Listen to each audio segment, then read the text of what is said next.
আসসালামু আলাইকুম ওরহমতুল্লাহি ওবারাকাতুহু। আলহামদুলিল্লাহ, সমস্ত প্রশংসা আল্লাহ সুবহানাহু ওয়া তাআলার জন্য।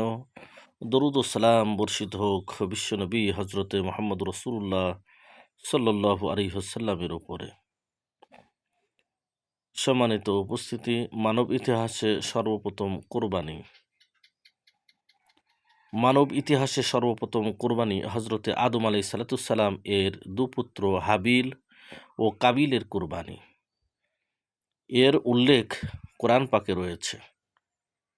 ৫ নম্বর সূরা মাইদা আয়াত নম্বর ২৭ বলা হয়েছে, ওয়াতালু আলাইহিম নাবা আবনাইয়া আদামা বিল হক ইযা কাররাবা কুরবানান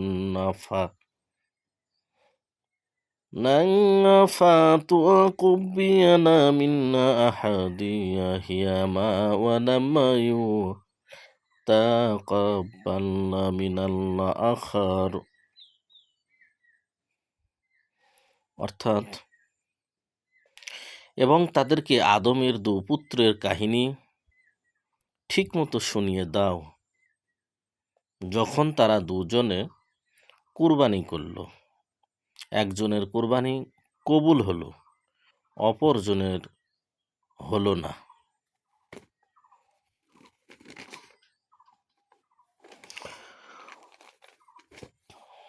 প্রকৃতপক্ষে একজন, যার নাম ছিল হাবিল, মনের ঐকান্তিক আগ্রহ সহকারে আল্লাহর সন্তুষ্টি হাসিলের জন্য একটি অতি সুন্দর দুম্বা কুরবানি রূপে পেশ করে।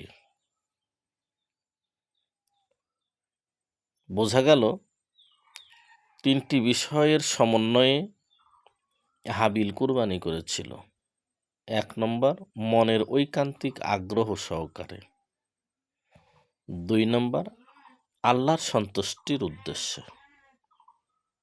3 নম্বর, সবচাইতে সুন্দর, সর্বোচ্চ জিনিসটি কুরবানি করেছে। অপর ব্যক্তির নাম ছিল কাবিল।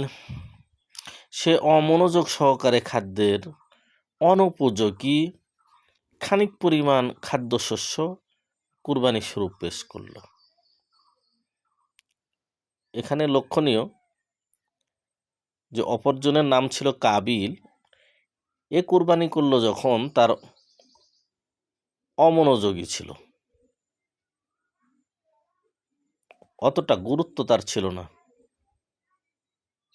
এবং যেখানে অতি সুন্দর কুরবানি করা উচিত সেখানে খুব নিম্নমানের জিনিস কুরবানি করল। ফলশ্রুতিতে হাবিলের কুরবানি আকাশ থেকে একখণ্ড আগুন এসে জ্বালিয়ে গেল।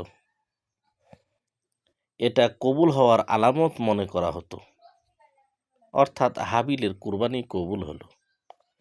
অপরদিকে কাবিলের খাদ্যশস্য আগুনে স্পর্শই করল না, আর তা ছিল কবুল না হওয়ার আলামত, অর্থাৎ কাবিলের কুরবানি কবুল হলো না। সম্মানিত ভাই ও বোনেরা, আমরা কুরবানি করব অবশ্যই অন্তরের অন্তঃস্থল থেকে একেবারে আল্লাহ সুবহানাহু ওয়া তাআলাকে সন্তুষ্টির জন্য, এবং অতীব সুন্দর বস্তুটি বা জিনিসটি বা পশুটি আমি কোরবানি করব। আল্লাহ তাআলা আমাদের সকলকে বোঝার এবং আমল করার তৌফিক দান করুন, আমাদের সকলের কোরবানি কবুল করুন। সকলে পড়ছি আমিন।